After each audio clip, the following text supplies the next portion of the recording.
નમસ્કાર. ચાલો આજે એ અદૃશ્ય શક્તિઓ વિશે વાત કરીએ જે આપણી આખી દુનિયાને ચલાવે છે. આજે આપણે એમાંથી જ એક એટલે કે ઇન્ડક્શન મોટરના રહસ્ય પરથી પડદો ઉઠાવીશું. આપણે એની જટિલ ફિઝિક્સને એકદમ સરળ બનાવી દઈશું.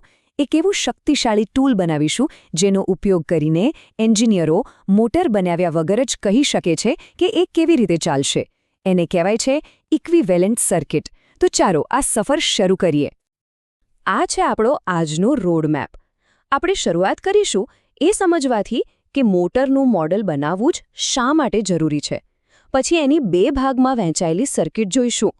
રોટરવાળા ભાગને ઉકેલીશું, પછી સ્ટેટર સાથેનું અંતર પૂરીશું અને છેલ્લે આપણા ફાઇનલ એકદમ સરળ મોડલ સુધી પહોંચીશું.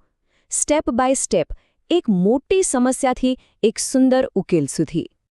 અને આ રહ્યો એ મૂળ સવાલ જેના માટે આ બધી મહેનત છે. કોઈ મોટરને બનાવ્યા પહેલાં એ ચાલશે કેવી રીતે, એની ખબર કેવી રીતે પડે?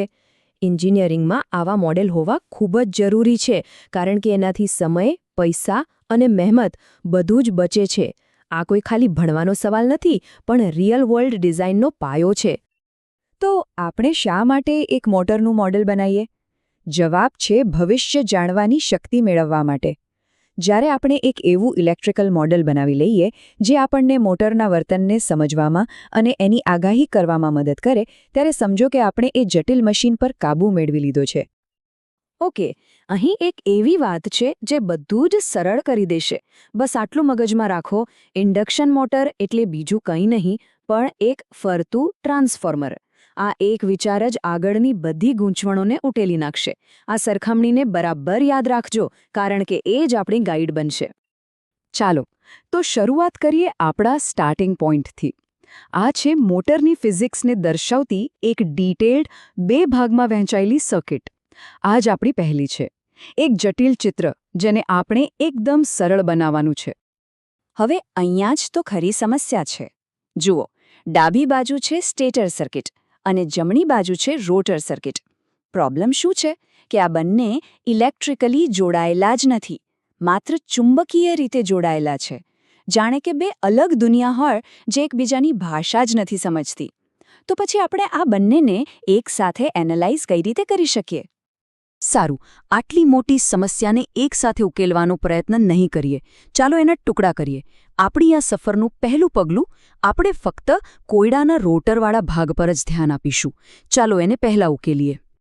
પણ આગળ વધતા પહેલાં એક શબ્દ સમજવો ખૂબ જ જરૂરી છે: સ્લિપ.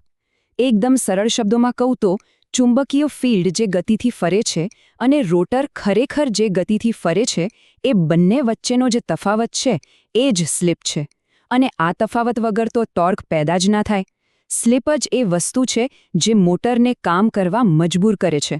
એટલે આપણા મોડલ માટે આ શબ્દ બહુ જ અગત્યનો છે. અને અહીંયા આવે છે ખરી કમાલ, એન્જિનિયરિંગનો જાદુ.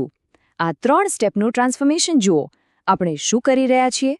આપણે રોટર સર્કિટ લઈએ છીએ અને મોટર પર લાગતા ફિઝિકલ, મિકેનિકલ લોડને, એટલે કે જે ભાર એ ફેરવે છે, એને ખાલી એક ઇલેક્ટ્રિકલ રેઝિસ્ટર R-L તરીકે બતાવી દઈએ છીએ. આ તો ગજબની વાત છે. ફિઝિક્સને ગણિતમાં ફેરવી નાખ્યું. તો આનું મહત્વ શું છે? આ ખાલી એક ગણિતનું સમીકરણ નથી દોસ્તો, આ એક વૈચારિક સફળતા છે. આપણે મિકેનિક્સની દુનિયાને ઇલેક્ટ્રિકલ સર્કિટની દુનિયા સાથે જોડી દીધી છે. આપણા મોડેલને સરળ બનાવવાની દિશામાં આ આપણી પહેલી મોટી જીત છે. સારું, રોટરવાળો ભાગ તો આપણે સરળ બનાવી દીધો. હવે સમય છે મુખ્ય પડકારનો સામનો કરવાનો. પેલી બે અલગ સર્કિટ વચ્ચેની જે ખાઈ છે એને પૂરવાનું અને બંનેને એક કરવાનું. સમસ્યા અહીં એકદમ સ્પષ્ટ છે. સ્ટેટસ સર્કિટ અલગ ફ્રીક્વન્સી પર ચાલે છે અને રોટર સર્કિટ અલગ. અને એમની વચ્ચે કોઈ ડાયરેક્ટ ઇલેક્ટ્રિકલ કનેક્શન પણ નથી. આવી સ્થિતિમાં એક જ એનાલિસિસમાં બંનેને સાથે લાવવું લગભગ અશક્ય છે. પણ ચિંતા નહીં, એનો પણ એક જોરદાર ઉપાય છે. યાદ છે પેલી ટ્રાન્સફોર્મરની વાત?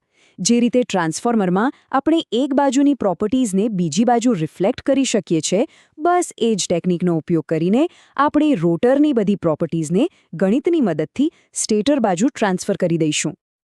અને આ જુઓ, શું જબરદસ્ત ફેરફાર છે!